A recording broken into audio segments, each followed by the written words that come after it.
आज आम यही वीडियो रे किसी एजुकेशनल न्यूज संबंधित आलोचना करिबा। वीडियो को फास्ट टू लास्ट पर्यंत देख, स्किप करनी। स्किप कले इंपोर्टेंट इनफॉरमेशन मिस कर जीवो।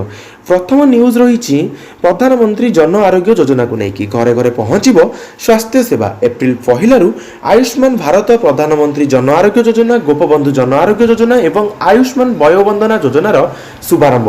आयुष्मान भारत प्रधानमंत्री जन आरोग्य योजना रे 67,80,000 अधिक परिवार हेबे उपकृत।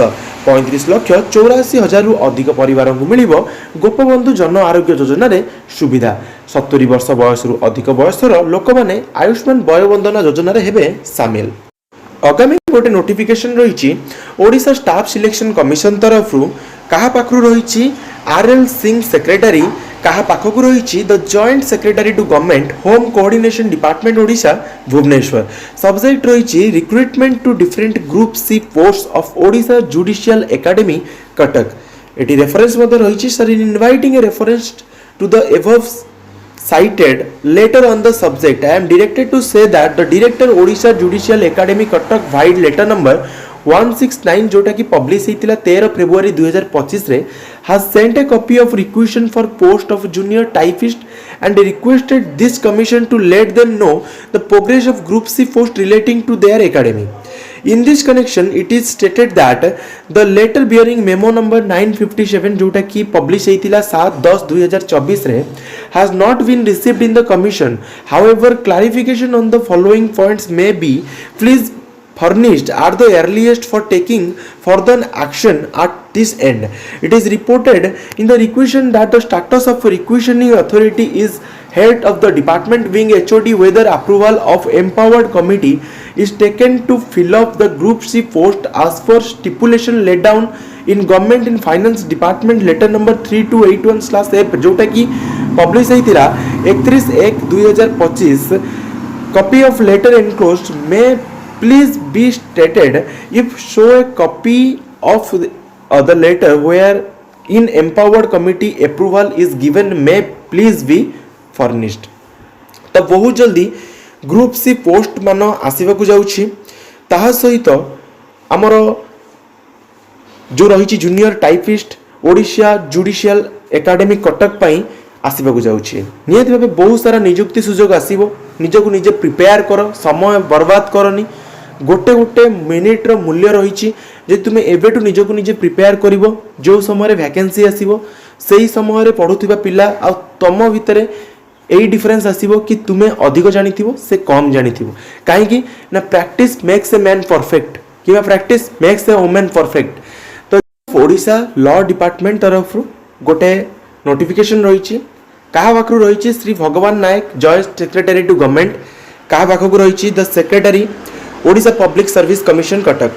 सब्जेक्ट रही recruitment to the post of assistant section officer in the office of Advocate General Odisha. Sir, I am directed to invite a reference to your office letter number 1780 जोटा कि publish होता 13 March 2025 on the subject cited above and to say that as for notification number 3441 जोटा कि publish होता 24 February 2025 of this department, the Advocate General Odisha is appointing authority for the above post. It is therefore you are requested to make further correspondence with the advocate general Odisha in this matter. तो निहाती भावे बहुत जल्दी आसवाक जाउछि assistant section officer पदवी नियुक्ति केउठी हेबो ना advocate general office रे। जदि हमें लेवल ऑफ वैकेंसी कथा कहिबा assistant section officer cadre strength रही 61। ओके, जो थे कि post to be filled of ST रे तुमरो 11टी पदवी आसीबो जो थे कि 4टी ओमेन मानक पई संरक्षित रहिबो। एससी रे तुमरो 8टी पदवी आसीबो जो थे कि तुमरो 3टी ओमेन मानक पई संरक्षित रहिबो। एससी बीसी रे कोनोसी पदवी नाही। अनरिजर्व पई 10टी पदवी आसीबो जो थे कि 3टी ओमेन मानक पई संरक्षित रहिबो। जदि हमें टोटल पदवी कथा कहिबा 29टी वैकेंट पोस्ट आसीबो जो थे कि 10टी ओमेन मानक पई संरक्षित थिबो। आगामी न्यूज रही पाठ पढ़ाइबा नाहांती शिक्षक। प्राथमिक रु उच्च माध्यमिक 17,000 रु अधिक शिक्षक पद खाली। राज्य सरकार आगामी शिक्षा वर्ष नूतन शिक्षानीति कार्यकारी करने को योजना प्रस्तुत कर नुआ शिक्षानीति लागू सहित नुआ पाठ्यक्रम प्रचलन करा ସ୍ଥିର ହୋଇଛି। ମାତ୍ର ବିଦ୍ୟାଳୟଗୁଡ଼ିକରେ ପାଠ ପଢ଼ାଇବାକୁ ଏବେ ଆବଶ୍ୟକ ସଂଖ୍ୟାରେ ଶିକ୍ଷକ ନାହାନ୍ତି। ବିଦ୍ୟାଳୟ ଓ ଗଣଶିକ୍ଷା ବିଭାଗ ପକ୍ଷରୁ ରଖାଯାଇଥିବା ତଥ୍ୟରୁ ଏହା ଜଣାପଡ଼ିଛି, ରାଜ୍ୟରେ ଏବେ ସରକାରୀ ଯୁକ୍ତ 2 ବା ଉଚ୍ଚ ମାଧ୍ୟମିକ ବିଦ୍ୟାଳୟରେ 1408 ଶିକ୍ଷକ ପଦ ଖାଲି ପଡ଼ିଥିବା ବେଳେ ଅନୁଦାନ ପ୍ରାପ୍ତ ଯୁକ୍ତ 2 କଲେଜରେ 1061 ପଦ ଖାଲି ପଡ଼ିଛି। ସରକାର ଶିକ୍ଷକ ନିଯୁକ୍ତି ଦିଗରେ ପଦକ୍ଷେପ ଗ୍ରହଣ କରୁଥିବା ନିକଟରେ ବିଧାନସଭାରେ କହିଛନ୍ତି ବିଦ୍ୟାଳୟ ଓ ଗଣଶିକ୍ଷା ମନ୍ତ୍ରୀ ନିତ୍ୟାନନ୍ଦ ଗଣ୍ଡ। ମାତ୍ର ବର୍ଷକୁ ବର୍ଷ ଯେଉଁ ସଂଖ୍ୟାରେ ଶିକ୍ଷକ ଅବସର ନେଉଛନ୍ତି, ସେହି ତୁଳନାରେ ଖାଲି ପଦରେ ଶିକ୍ଷକ ନିଯୁକ୍ତି ହେଉନଥିବାରୁ ଶିକ୍ଷାଦାନ ବାଧାପ୍ରାପ୍ତ ହେଉଛି।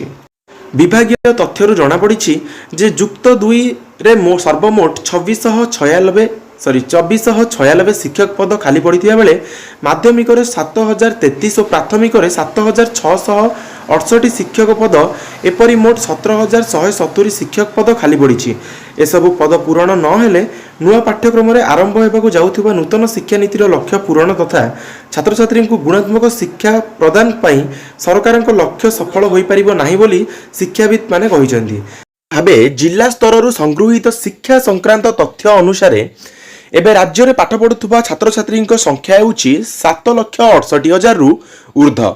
ବିଦ୍ୟାଳୟ ଓ ଗଣଶିକ୍ଷା ବିଭାଗ ପକ୍ଷରୁ ମିଳିଥିବା ତଥ୍ୟରୁ ଜଣାପଡ଼ିଛି ଯେ ରାଜ୍ୟରେ ଏବେ 249ଟି ସରକାରୀ ଉଚ୍ଚ ମାଧ୍ୟମିକ ବିଦ୍ୟାଳୟ ବା ଯୁକ୍ତ 2 କଲେଜ ରହିଛି। ଏଠାରେ ମଞ୍ଜୁରୀ ପ୍ରାପ୍ତ ଶିକ୍ଷକ ପଦ ହେଲା 1734 ଓ ଅଣଶିକ୍ଷକ ପଦ 266। ଏସବୁ ପଦରୁ ଏବେ 326 ଶିକ୍ଷକ କାର୍ଯ୍ୟରତ ଅଛନ୍ତି। 1408 ଶିକ୍ଷକ ପଦ ଖାଲି ପଡ଼ିଥିବା ବେଳେ ସମସ୍ତ ଅଣଶିକ୍ଷକ ପଦ ଖାଲି ପଡ଼ିଛି। ସେହିପରି ରାଜ୍ୟରେ 226ଟି ଅନୁଦାନ ପ୍ରାପ୍ତ ଉଚ୍ଚ ମାଧ୍ୟମିକ ବିଦ୍ୟାଳୟ ଥିବା ବେଳେ ଏଠାରେ ମଞ୍ଜୁରୀ ପ୍ରାପ୍ତ ଶିକ୍ଷକ ସଂଖ୍ୟା ହେଉଛି 1543, କିନ୍ତୁ ଏବେ 482 କାର୍ଯ୍ୟରତ ଥିବା ବେଳେ 1061 ଶିକ୍ଷକ ପଦ ଖାଲି ପଡ଼ିଛି। ଏଠାରେ ଅଣଶିକ୍ଷକ ପଦରେ କେହି ନାହାନ୍ତି। ରାଜ୍ୟରେ ସରକାରୀ ମାଧ୍ୟମିକ ବିଦ୍ୟାଳୟ ସଂଖ୍ୟା ହେଉଛି 4849। ଏଠାରେ ମଞ୍ଜୁରୀ ପ୍ରାପ୍ତ 40,166 ଶିକ୍ଷକ ପଦ ରହିଛି, କିନ୍ତୁ ମଞ୍ଜୁରୀ ପ୍ରାପ୍ତ ପଦରୁ 34,967 ଶିକ୍ଷକ କାର୍ଯ୍ୟରତ ଥିବାବେଳେ 5,199 ଶିକ୍ଷକ ପଦ ଖାଲି ପଡ଼ିଛି। ଏହାଛଡ଼ା ଏହି ସ୍ତରର ବିଦ୍ୟାଳୟରେ 4,756 ଅଣଶିକ୍ଷକ ପଦରୁ 4145 କାର୍ଯ୍ୟରତ ଥିବାବେଳେ 611 ପଦ ଖାଲି ପଡ଼ିଛି। ସେହିପରି ଅନୁଦାନ ପ୍ରାପ୍ତ ମାଧ୍ୟମିକ ବିଦ୍ୟାଳୟ ସଂଖ୍ୟା 690 ଥିବାବେଳେ ଏଠାରେ ମଞ୍ଜୁରୀ ପ୍ରାପ୍ତ 5615 ଶିକ୍ଷକ ପଦରୁ 3781 କାର୍ଯ୍ୟରତ ଅଛନ୍ତି। ଏବେ 1834 ଶିକ୍ଷକ ପଦ ଖାଲି ପଡ଼ିଛି। ଏସବୁ ବିଦ୍ୟାଳୟରେ 2796 ମଞ୍ଜୁରୀ ପ୍ରାପ୍ତ ଅଣଶିକ୍ଷକ ପଦରୁ ଅଧାରୁ ଅଧିକ ପ୍ରାୟ 1410 ପଦ ଖାଲି ପଡ଼ିଛି। ଏହାଛଡ଼ା ରାଜ୍ୟରେ 42,615 ସରକାରୀ ପ୍ରାଥମିକ ଉଚ୍ଚ ପ୍ରାଥମିକ ବିଦ୍ୟାଳୟ ରହିଛି। ଏଠାରେ ମଞ୍ଜୁରୀ ପ୍ରାପ୍ତ ଶିକ୍ଷକ ସଂଖ୍ୟା ହେଉଛି 1,35,656। ମାତ୍ର ଏସବୁ ପଦରୁ 1,27,988 କାର୍ଯ୍ୟରତ ଥିବାବେଳେ 7,668 ଶିକ୍ଷକ ପଦ ଖାଲି ପଡ଼ିଛି। ସେହିପରି ଅନୁଦାନ ପ୍ରାପ୍ତ ବିଦ୍ୟାଳୟ ସଂଖ୍ୟା 1745 ଥିବାବେଳେ ଏଠାରେ ଶିକ୍ଷକ ଅଣଶିକ୍ଷକ ପଦ ସଂକ୍ରାନ୍ତରେ ବିଭାଗ ପକ୍ଷରୁ କୌଣସି ସୂଚନା ଦିଆଯାଇନାହିଁ। ଏବେ ଯିବା ନେକ୍ସଟ ନ୍ୟୁଜକୁ। ନେକ୍ସଟ ନ୍ୟୁଜ ରହିଛି LTR ପରୀକ୍ଷା ପ୍ରଶ୍ନପତ୍ର ଲିକ୍ ଆଶଙ୍କା। ପରୀକ୍ଷାର୍ଥୀଙ୍କୁ ଦେବା ଆଗରୁ ଖୋଲାଯାଇଛି ପ୍ରଶ୍ନପତ୍ର ସିଲ୍। ରାଜା ମଧୁସୂଦନ ଦେବ କଲେଜ ପରୀକ୍ଷା କେନ୍ଦ୍ରରେ ଛାତ୍ର ଅଶାନ୍ତି। ପରୀକ୍ଷା ପରିଚାଳନାକୁ ନେଇ ଅଧୀକ୍ଷକଙ୍କୁ ଘେରିଲେ। ରବିବାର OSSC ଦ୍ୱାରା ପରିଚାଳିତ ଲିଭ୍ ଟ୍ରେନିଂ ରିଜର୍ଭ ବା LTR ପ୍ରିଲିମିନାରୀ ପରୀକ୍ଷାରେ ପ୍ରଶ୍ନପତ୍ର ସିଲ୍ ଖୋଲାକୁ ନେଇ ପଟିଆ ରାଜା ମଧୁସୂଦନ ଦେବ କଲେଜ ପରୀକ୍ଷା କେନ୍ଦ୍ରରେ ବହୁ ପରୀକ୍ଷାର୍ଥୀ ଅସନ୍ତୋଷ ଜାହିର କରିଛନ୍ତି। ଏହାର ସଠିକ୍ ତଦନ୍ତ ହେଉ ବୋଲି ପରୀକ୍ଷା କେନ୍ଦ୍ର ଅଧୀକ୍ଷକଙ୍କୁ ଅଭିଯୋଗ କରିଛନ୍ତି। OSSCର ପରୀକ୍ଷା ପରିଚାଳନାକୁ ନେଇ ନାନା ପ୍ରଶ୍ନ ଉଠାଇଛନ୍ତି। ଏମିତିକି ପରୀକ୍ଷାର୍ଥୀ କେନ୍ଦ୍ର ଅଧୀକ୍ଷକଙ୍କୁ ଘେରିବା ସହ ପ୍ରଶ୍ନପତ୍ର କାହିଁକି ସେମାନଙ୍କ ସାମ୍ନାରେ ନ ଖୋଲି ଆଗରୁ ଖୋଲାଗଲା ବୋଲି ହୋ ହଲ୍ଲା କରିଛନ୍ତି। ପ୍ରକାଶ ଯେ LTR ପ୍ରିଲିମିନାରୀ ପରୀକ୍ଷା ପାଇଁ ପଟିଆ ରାଜା ମଧୁସୂଦନ ଦେବ ଡିଗ୍ରୀ କଲେଜ କେନ୍ଦ୍ରରେ ରବିବାର ପରୀକ୍ଷାର୍ଥୀମାନେ ପରୀକ୍ଷା ଦେଇଥିଲେ। परीक्षा पूर्वाह्न 10टारू आरंभ होइथिला। परीक्षा सरिबा परे किछि परीक्षार्थी तांको प्रश्नपत्र आगरु खोला जाइथिबा नेई अभियोग करिथिले।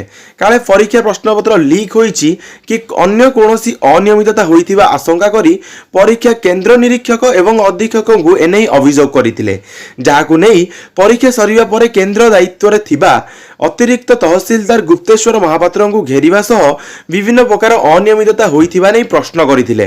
परीक्षा प्रश्नपत्र किए खोलिछि बोली प्रश्न करी सीसीटीवी जांच करी अड़ी बसिथिले। एही खबर पाई इन्फोसिटी थाना अधिकारी महेंद्र साहू सद्बळे सेठारे पहुंची संपर्क जानिबाकू चेष्टा करिथिबा बेले परीक्षार्थी माने तांकू सीसीटीवी देखाइबाकू कहिथिले। तेबे सीसीटीवी फुटेज देखाइबा अधिकार तांकर नाही। एनै ओएसएससी अधिकारी को जणांतु बोली कहिथिले, जाहाकू नै उभय पक्षरे मध्य कथा कटाकटी होइथिला। अतिरिक्त तहसीलदार श्री महापात्र को पचारिबारु से कहिथिले कि एही परीक्षा केंद्र पई 15टी गृह जोगाई दिया जाइथिला। 533 परीक्षार्थी एठारे परीक्षा देबार व्यवस्था मध्य होइथिला। 44 जन अनुपस्थित थिले। परीक्षा गृह गुड़िक बड़ बड़ थिबा हेतु किछि गृह रे 50 रु 60 जन परीक्षार्थी परीक्षा देइथिले। हेले ओएसएससी परीक्षा परिचालना अनुसार गोटिए गृह रे 24 जन परीक्षार्थी को पई 24टी प्रश्नपत्र व्यवस्थित होइथाय।